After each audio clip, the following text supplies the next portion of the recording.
What is up, guys? Nick here, helping you to master your technology. Should you buy iPhone 10 or should you buy iPhone 10R? Many people have been commenting, asking me this question ever since the 10R has arrived to the channel. Should I just go with last year's model, iPhone 10, as the prices are now down on at least the used marketplace as well as other places? There's some leftover stock. You just can't buy the iPhone 10 at apple.com or at the Apple stores anymore, but you can see these are pretty similar. So let's squash this question and find out which one is the better value. Okay, so when it comes to their price, to me, they're basically a tie right now because the iPhone 10 you're going to find in the same price range as the 10R. Now, if you find a 64 gig, a little bit beat up, got a few scratches on it, you might find it $100 or so under the iPhone 10R. But at this current point of the time of filming this video, I've been seeing the iPhone 10 still in the $700 to $800 price range, which is right in line with the iPhone 10R. Now, if you do know where to look, you can find it in the 5s and the 6s, and then it becomes a significantly better price than the iPhone 10R. But for the most part, like on eBay, on Swappa, on Amazon, I've been seeing the iPhone 10 still in the 7s and 8s. So I'm calling them, at least in the mainstream stores, basically still in the same price point. So they're basically a tie when it comes to which one you're going to get with the price. Okay, so what should you buy in terms of design and build? And the iPhone 10 is the winner here, at least in the build quality. Stainless steel sides for the iPhone 10 do give it the edge over these aluminum sides on the iPhone 10R. Now, from the backs, they're both glass, so they're pretty much equal there. However, on the front design, you can see that there's a thicker bezel that comes to the bottom of the iPhone 10R. Also on the sides, the iPhone 10 is just more screen in that same body. Well, it's a little bit of a smaller display, but still, there's more bezel, and the notch is even thicker on the iPhone 10R.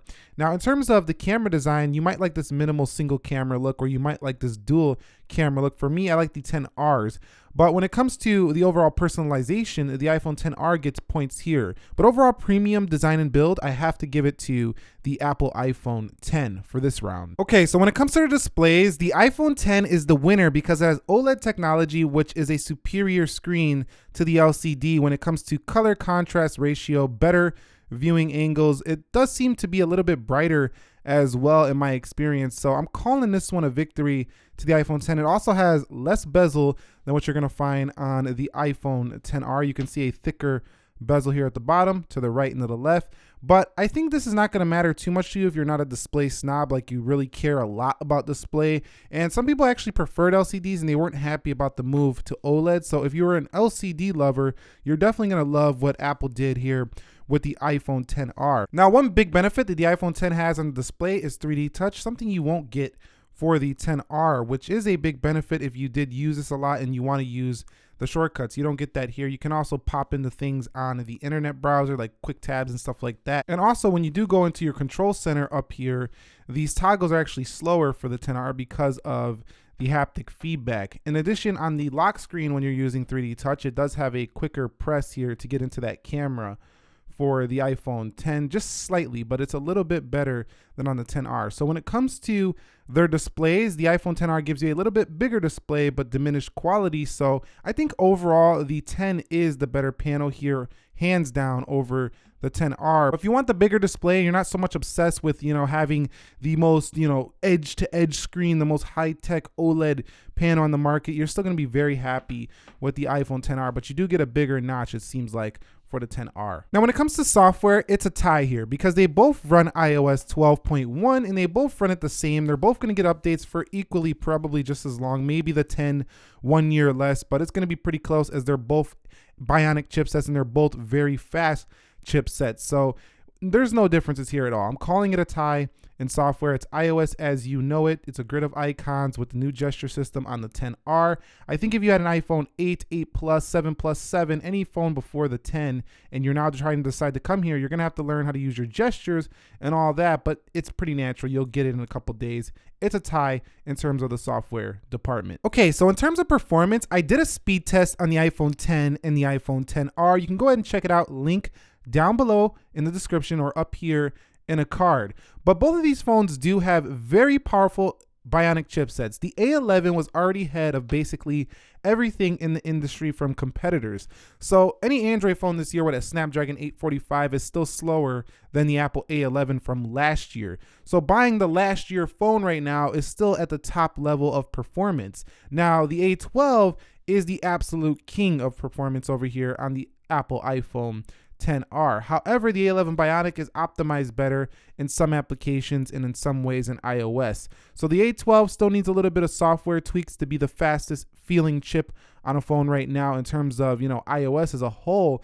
But I do find that video rendering is quicker, gaming is better on the A12. So if you want the absolute top dog performance, get the XR. It's the winner here between these two. But if you want to see a more in-depth speed test, like I say, go ahead and check out the speed test down below. But I'm giving the win here in performance to the iPhone XR if you're deciding which one to buy. Okay, so which one should you buy in terms of camera? Now this one gets a little bit tricky because they both have their benefits over each other, and the ones that are more important, I think, do reside with the XR. But let's talk about them. So the iPhone X has a 2x optical zoom. So when you do hit the camera and you hit the 2x, you're basically going to be able to get lossless zoom. So you can go ahead and zoom in and you should still have the same quality you would get basically on the 1x. Now the aperture is a little bit lower for the single lens, so it's a better aperture on the single primary lens for the iPhone X, but still you'll get much better quality at 2x zoom for the iPhone X. And this has object detection in portrait mode, so you can put objects in your portrait mode and it could still attempt to blur the background. Now it doesn't work that well compared to some of the newer portrait modes you're gonna find on the Google Pixel 3, for example, but still it works pretty good. So going in the settings here in the camera department for the iPhone X, you're gonna see that we do have the ability to record up to 4K at 60 frames per second, but there's a big differentiator between this phone and the iPhone XR. And that's in this camera setting, you do have Smart HDR. And this is the game changer, which makes me give the win to the iPhone XR. What this does is it basically combines multiple exposures, and it's just a more intelligent camera to give you a much better shot depending on your lighting. Now with the iPhone X, there's also a little bit more noise in the photos I found, especially when the lights get low. So in low lighting, the iPhone XR is better, but in just regular everyday use in daylight, it's going to be hard to distinguish the difference, but I still think the XR is the better camera because it's the one that takes the better photos when you just point and shoot. Now that zoom is important if you do a lot of zoom photography and you do a lot of object detection portrait modes. You might still want the iPhone X, but portrait is really designed for people, and that's where it works pretty well for the XR. So if I had to pick one in terms of camera, I think the XR with the better primary lens gives it the win for me, because for me the primary lens is more important than being able to zoom 2x for the iPhone X. So which one should you buy in terms of the battery life? This is an easy win. The iPhone XR has easily been crushing the iPhone X in battery life. In my experience, they both have a 100% health here on both my devices, but this one just goes so much longer, like 2.5 hours better. This reminds me a lot of the Note 9 in battery life versus this one just being like, a regular iPhone that just gets you through most of the day but might die by the end of the night. But the XR can stretch into the next day. It's fantastic. I'm finishing the day at like 79%. I don't even understand how this is that good for the XR, seeing that the battery capacity is under 3,000 for the device. So the XR is the one you want if you want the better battery life, hands down. Okay, so when it comes to their audio, they both have speakers at the bottom and up at the top. I have tested these, and I can tell you right now that the iPhone XR is slightly louder than the iPhone X, just slightly, like 10 or 20%. So if you're looking for the better external audio, you're gonna want the XR. I also found the Bluetooth connection to be even quicker for the XR for some reason. So if you want the better audio experience, get the XR. You're gonna be happy with that device. You'll also be happy with the iPhone X, as it's not a bad audio experience at all. But I think that there's a slight edge, like a 10 or 15% edge to the iPhone XR. All right, so in terms of phone calls, it's pretty much a tie here for me. I haven't had any drop calls for either of these, and I can't even remember how long. And both have never really given me a connectivity issue either when it comes to Wi-Fi performance and LTE performance on these two devices. So I've been having a great experience on both of these, and I'm calling it a tie in this regard. I wouldn't pick either based on this aspect. Okay guys, so we've discussed basically every area of the iPhone X and XR, and you could see in the price they tied in design and build, it goes to the X, display quality to the X, software is a tie, performance to the XR, camera to the XR, battery life to the XR, audio to the XR, and the phone calling's a tie.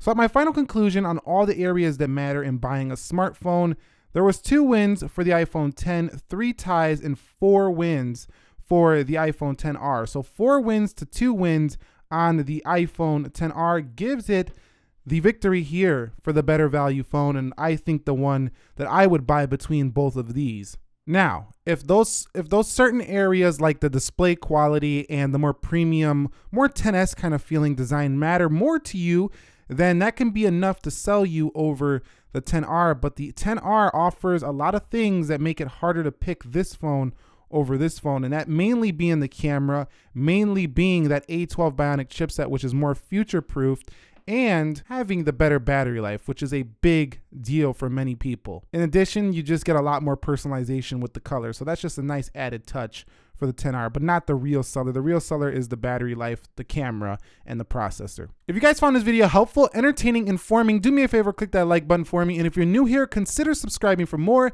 Nick here helping you to master your technology. Thank you very much for watching. Be sure to be well, and peace.